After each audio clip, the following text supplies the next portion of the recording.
Hola a todos, bienvenidos a este video explicativo donde hablaré sobre mi experiencia explorando Google Arts and Culture en el apartado de videos 360 grados específicamente. Mi nombre es Alejandra Torres Mendoza, soy estudiante del doctorado en Educación con Tecnologías del Aprendizaje y Conocimiento en Entornos Virtuales de la Universidad IEXPRO.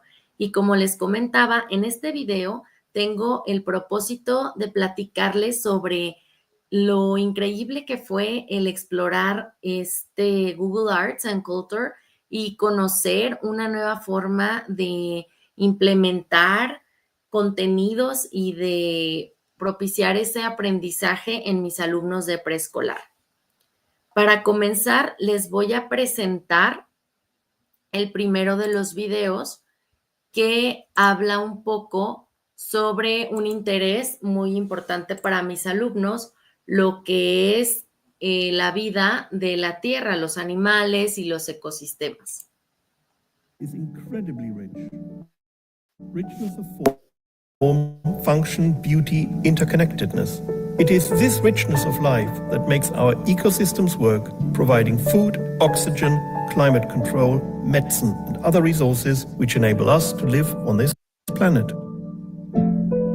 The Museum für Naturkunde Berlin celebrates this diversity in its biodiversity wall. Let's have a closer look at some of our amazing species. Chameleons are amazing animals. Independently movable eyes, a long, rapidly projecting tongue, tongue-like toes, a grasping tail, and, of course, the proverbial ability to change their colors.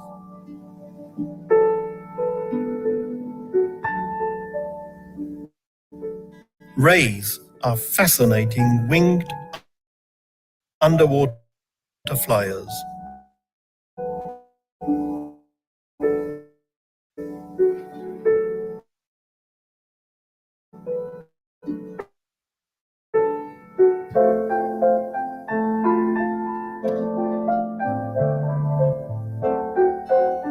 Lengths, it is an incredibly amphibian. Living exclusive of its habitats are already destroyed.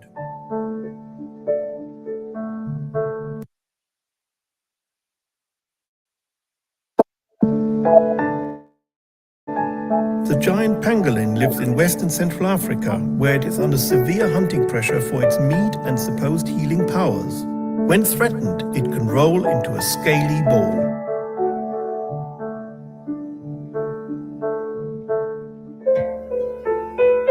An echidna camel.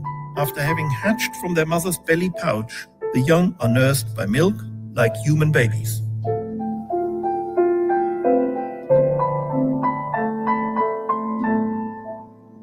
The pygmy slow lory, a wonderful nocturnal tree-dwelling primate from Southeast Asia. It is able to digest poisonous centipedes or caterpillars, as well as hard-to-digest tree saps. It is a favorite exhibit of our museum. A horseshoe crab, going back 450 million years and once abundant all over the world. Today, only 4 species survive. Their blue blood is extremely useful in medicine, as it can detect minute concentrations of bacterial toxins. The name of this species is not difficult to remember: the shoebill from Africa.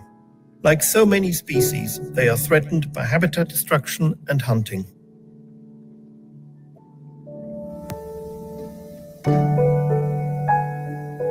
The kiwi, a tiny flightless bird. Being a national symbol of its native New Zealand does not prevent it from being endangered by predators introduced by humans.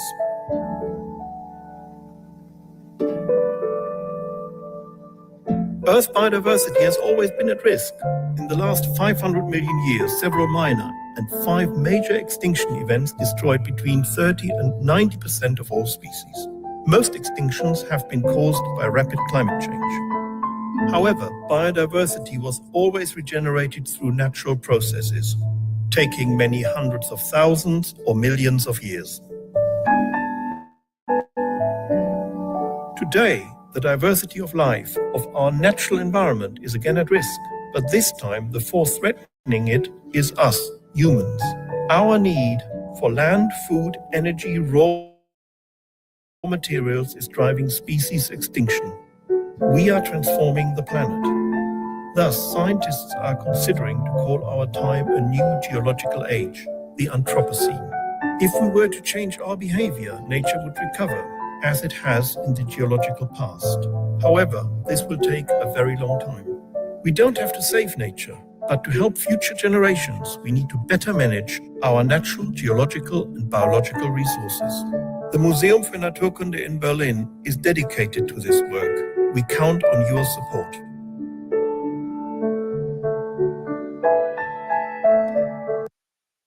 Este video me parece muy interesante porque podemos relacionar con los alumnos, bueno, en mi caso, con los pequeños de preescolar, quizás estar explicando las características de los animales que ellos observan durante el mismo. Por ejemplo, el camaleón que aparecía al principio, ¿has visto al camaleón? No sé de qué colores es, dónde lo has visto, y así con cada uno de los animales, inclusive. Obviamente, como los niños de preescolar no pueden leer este video, quizá explicarles, bueno, está en inglés. En mi caso, mis alumnos tienen un poquito de acercamiento ya al idioma inglés que yo les imparto, pero aún así a lo mejor ya explicarles como estas causas, lo que está explicando el video, y hablar sobre el cuidado de los animales, que sería el propósito, el cómo pueden hacer la preservación de los mismos. Y continuando con los videos, el segundo video parte también se relaciona un poco a estos animales en extinción, pero es un tema de interés muy, muy importante para mí porque inclusive al hacer la exploración tuve esta idea porque ya he tenido como estas preguntas y estas inquietudes, comentarios de mis alumnos respecto a la investigación de los dinosaurios. ¿Qué pasó con los dinosaurios? ¿De dónde vienen los dinosaurios? Entonces, todo esto creo que podría ser una oportunidad muy grande para iniciar con ellos un pequeño proyecto y en un momento les comparto precisamente este video que me pareció muy interesante que se llama Conoce al titanosaurio.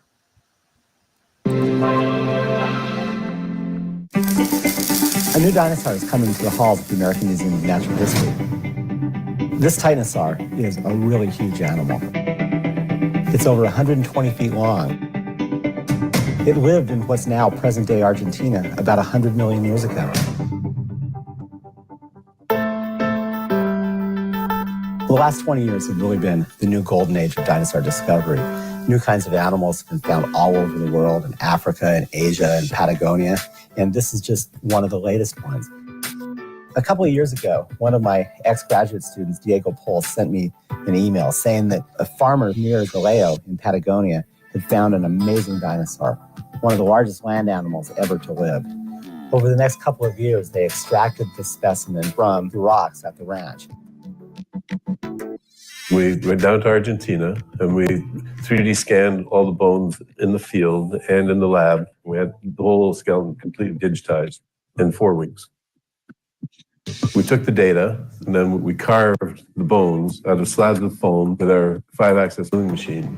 We molded all the elements once they're carved up, and then we have a complete copy of the skeleton. And from there, we can cast all the elements out of fiberglass. And then the cast gets mounted.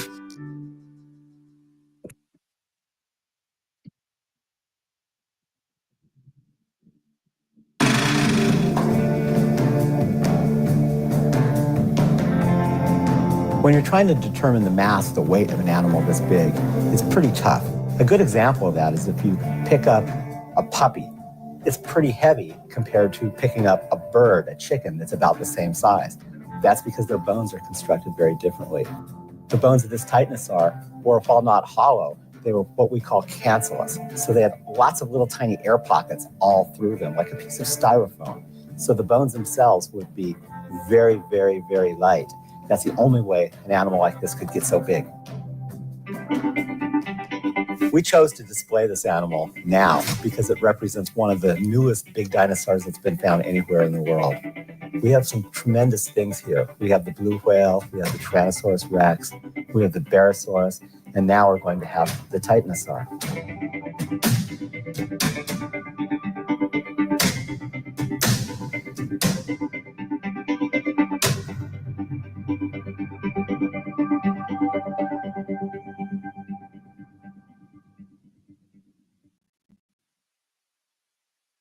Este video en particular me parece fascinante, el hecho de que con los alumnos podamos compartir estas experiencias, me parece que es algo que es un recurso muy bueno. Para mí, en el caso de preescolar, en el jardín de niños contamos con una televisión, entonces creo que estas actividades, el hecho de mostrarles estos videos desde la plataforma de YouTube, creo que es algo que me va a servir mucho y sobre todo, como aquí también el hacer preguntas generadoras a los alumnos y sobre reflexión de estos animales, del dinosaurio, qué pasó, qué tipos son, cómo ven a lo mejor la actividad de los fósiles y bueno, utilizar estos recursos. Y para terminar, justamente relacionado con la lectura, ¿no? Esta reflexión de que cómo esta realidad virtual y estos recursos que ahora tenemos con el avance de la tecnología, como docentes nos permiten acercar a los alumnos a experiencias que quizás